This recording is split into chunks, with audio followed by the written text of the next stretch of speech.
nagpapanggap lang na matapang. Nagkalat na naman.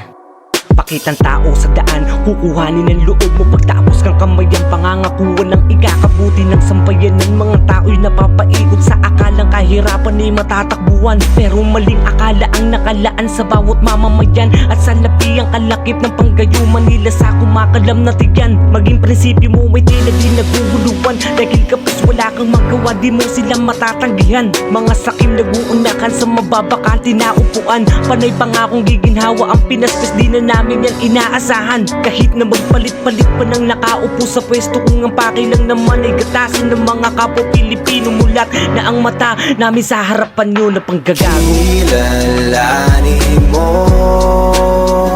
nakakalito sa dami